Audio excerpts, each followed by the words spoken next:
My parents always told me no matter how many times you're knocked down, chewed up, or spit out, you must stand and fight for what is yours.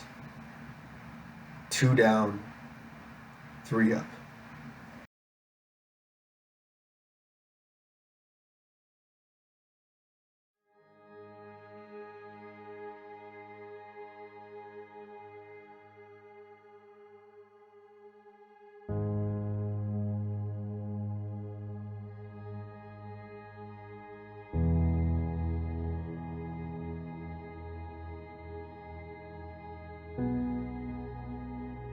My first encounter with racism or discrimination involving my skin color. One day we're at the mall or at the store and I saw him there. So like I ran up to him to say hi and like his parent like pulled him away quickly. Kids just didn't necessarily want to play with me all the time, or I'd be excluded for reasons that at the time remained like just unknown to me. I just could never really understand it. Honestly, I loved my childhood.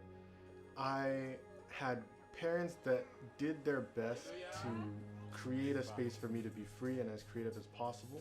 Even though when I hear certain stories, I realize they definitely shielded me from some things.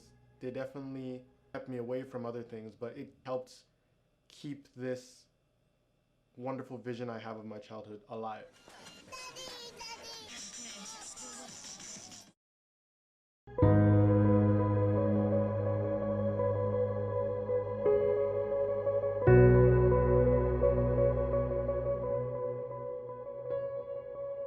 In terms of things that my parents told me growing up, you have to work twice as hard to get half as much because there are so many roadblocks and so many snares in our path that are just there to make us stumble. My opinion on the police today is that I just don't really like them at all. Certain things need to change for sure. I know that from my own experience and the experiences of those close to me, I know that we've been unfairly treated by police officers here. My little brother was out late one night and he was riding his bike.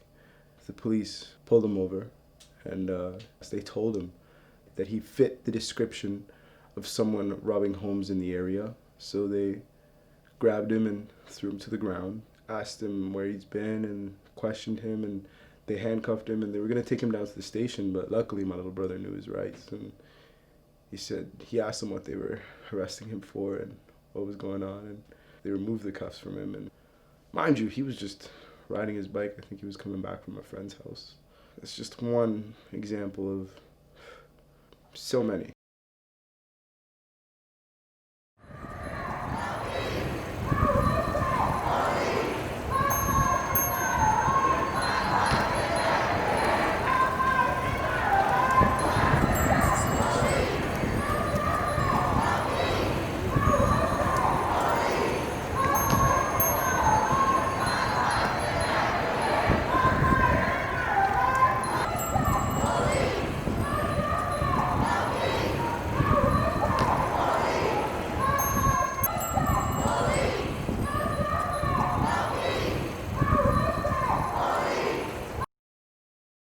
I think back to young Akil, sitting down, practicing, putting all of his work into his poetry. And now I'm standing on a stage before we go out into a march. And what am I doing? I'm expressing how we all feel through that same poetry.